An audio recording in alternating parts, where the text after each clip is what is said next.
Bom dia. Hoje eu gostaria de falar de uma situação muito peculiar aos portadores de distúrbios psicológicos, aos quais eu me incluo, né, com certeza, que são referentes às dependências afetivo-emocionais. O, talvez o que mais dificulte isso, o que mais demora para quem tem esse distúrbio e para quem tem como origem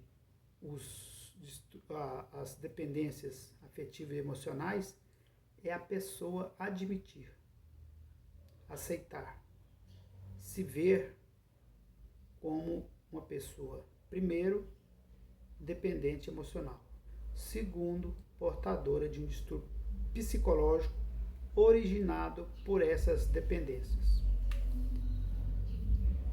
Então, o que a gente muito vê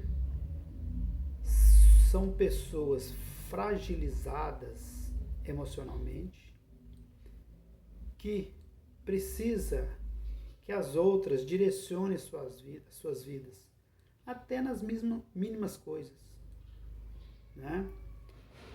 E a gente nota isso quando muitos dos nossos companheiros que são portadores desse distúrbio, para um simples...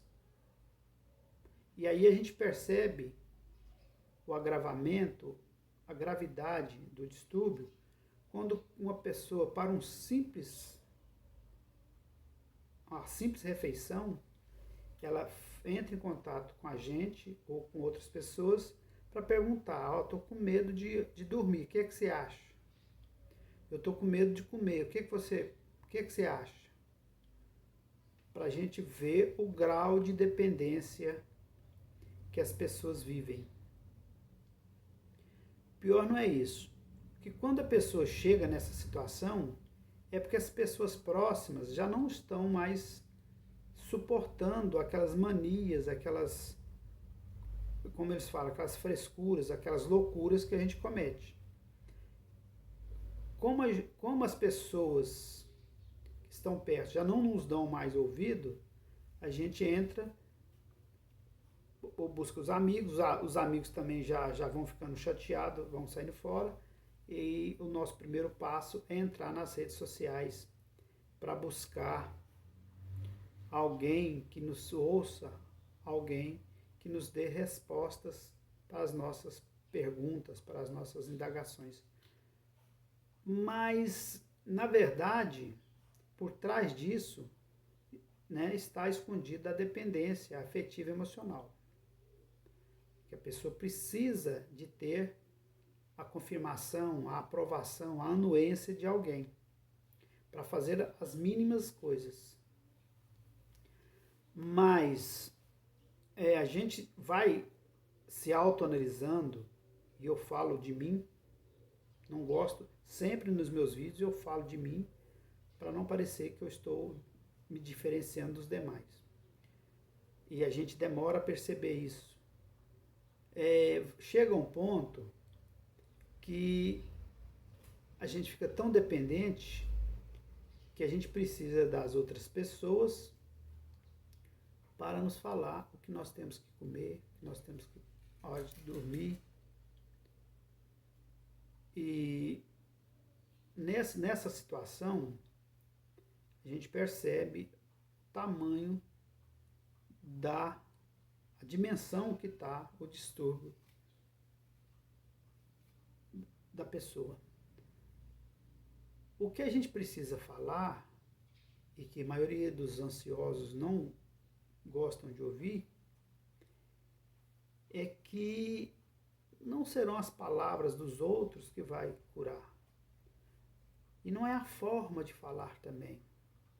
Que a gente vê muito em grupos assim, quando a pessoa começa a desfilar os sintomas, os medos, a outra fala com aquele tom de voz piedoso, né, lamurioso, todo meloso, para tentar abrandar aquele sofrimento que a pessoa expõe.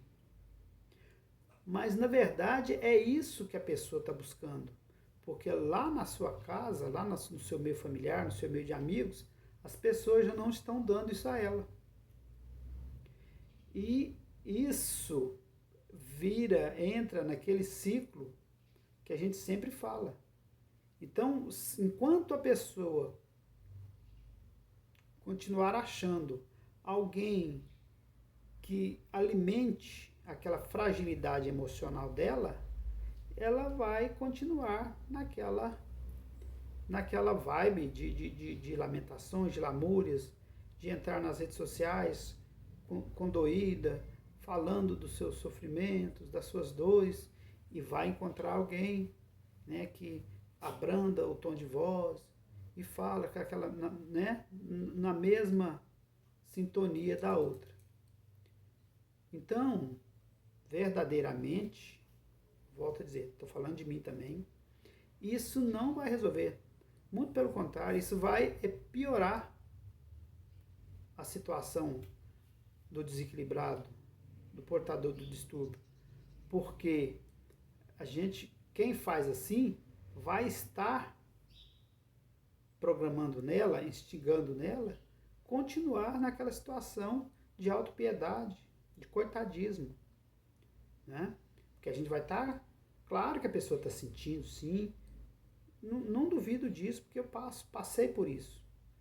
Mas a forma de lidar com isso não é a forma com que se fala, como se fala, né? Porque a gente fica com dó, e é isso que a pessoa está procurando, a gente fica com piedade, e é isso que a pessoa está procurando, mas a gente enganosamente, quando a gente age assim, a gente está dando pilha, a gente está abastecendo a pessoa de reações contínuas que vai alimentando aquilo nela e ela nunca vai parar. Então, na minha opinião, por minha vivência, por ter visto outras pessoas, ouvido várias pessoas, a gente tem que falar a verdade para a pessoa, né? A gente tem que falar a verdade. Você está portadora de um distúrbio psicológico, você está muito dependente, então você tem que buscar, a vida está te cobrando, você tomar as rédeas dela, você buscar as soluções por suas próprias capacidades, andar pelas suas próprias pernas. Para alertar na pessoa que se ela não tomar essa iniciativa de mudança, ela vai ficar o resto da vida nessa situação de buscar alguém que fale aquilo que ela quer ouvir.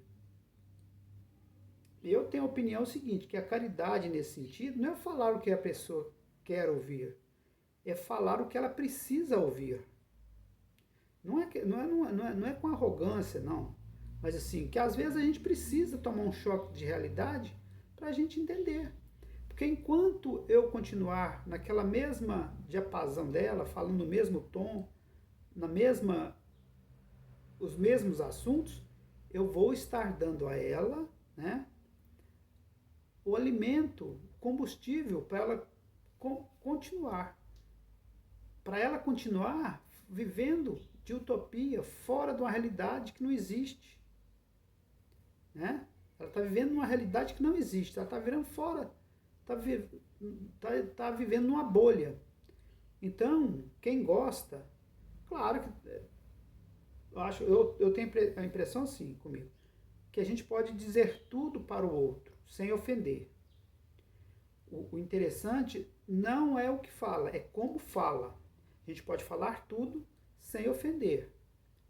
Né? Então a gente senta com a pessoa e fala, olha bem, olha como você está fazendo, olha as suas atitudes, olha a sua volta, quantas pessoas agem desse jeito, quantas pessoas falam do que você fala, quantas coisas que ridicularizadas, quantas atitudes ridicularizadas pelas pessoas que você faz e que os outros não. Será que é só você que está certo e o outro? Então a gente precisa, com um carinho sim, né? Sem desrespeitar a individualidade da pessoa, mas mostrar para ela que o caminho que ela está seguindo não é o correto. Ela precisa mostrar para ela que tem o quanto de tempo que ela está perdendo, quanto de oportunidades, quantas vezes ela deixou de fazer as coisas pelas aquelas atitudes imaturas dela. Porque, na verdade, no fundo, né, essa doença, esse desequilíbrio, é o convite para nós mudarmos. É para a gente parar, pensar e ver as atitudes que a gente está tomando com relação a nós e aos outros. Né? Porque enquanto a gente ficar nessa condição de ter alguém que nos dê combustível, nos dê sustentação para essas nossas atitudes, muitas das vezes imperceptíveis, a gente não sai. Mas é imperceptível, mas precisa que alguém mostre para elas. Volto a dizer, de forma assim, honesta, sem assim, passar lição de moral, né? Sem querer ser truculento. Como eu disse, a gente pode falar tudo. O errado não é o que fala, é a forma de falar. Eu gostaria, né, minha situação foi uma forma assim, mais ou menos grosseira de eu resolver as coisas. Porque nem isso eu tive. Não tive pessoas que me tratassem com carinho, com atenção, como eu esperava, mas também não tive ninguém que me falasse. Eu fui tomando a ciência disso, me autoanalisando, me observando, porque isso já fazem 11 anos. Então, as pessoas perto ou me ignoravam, né, quando eu sentia minhas dores, e aí eu já criei um sistema de defesa. Eu não falava com ninguém, né? Eu estava sentindo, estava passando as minhas dificuldades, minhas dores, os meus sintomas, os meus medos, não falava com ninguém, nem poucas pessoas. Eu posso dizer para vocês que nesses 11 anos, se tem o número de pessoas que sabem, agora sabe porque eu divulgo, né? Falo com muitas pessoas, mas poucas pessoas, as que não assistem o vídeo, mesmo no meio da família, poucos sabem que eu tive isso. Tirando a esposa, os filhos, nem no trabalho, pessoas ficavam sabendo. Não, quando eu passava no trabalho, sentia aqueles sintomas, as crises, eu saía, respirava, e à noite, quando eu não dormia, porque o sono é atrapalhado mesmo, eu me tirava para estudar, para ler, para ouvir, para conversar com alguém, porque sempre tem um desequilibrado igual a gente nas madrugadas, e a gente, dali, a gente ia, não falava de sintomas. Claro, às vezes você ouvia, mas eu nunca gostei de ficar relatando sintomas, dores, essas coisas. Eu ouvia e trazia para a minha realidade. E fui observando que algumas peculiaridades que a gente tinha, né, não precisava. Aquilo ia abastecendo a minha situação de desequilibrado, ia me desequilibrando mais. Então eu fui evitando isso. Se contar aí, quem sabe assim, de família, esse treino não chega a 10 pessoas, porque eu não contei para ninguém. Eu passei situações sozinho. Só Deus e eu sabemos como isso aconteceu, né? Fui algumas vezes ao médico, assim, no pronto-socorro, quando passava mal, mas quando eu fui no psiquiatra, ele falou, ó, Cláudio, você não tem nada no físico, a sua coisa é psicológica. Me falou do remédio, eu falei que não ia tomar, e ia resolver por minha causa, por minha conta própria. E a partir daí, me debrucei mais sobre livros, me dispus a ver mais vídeos, a fazer um punhado de observações, conversar com mais pessoas e tirando as minhas conclusões. Então, foi nisso que eu me agarrei. E o que eu tenho visto é que muitos,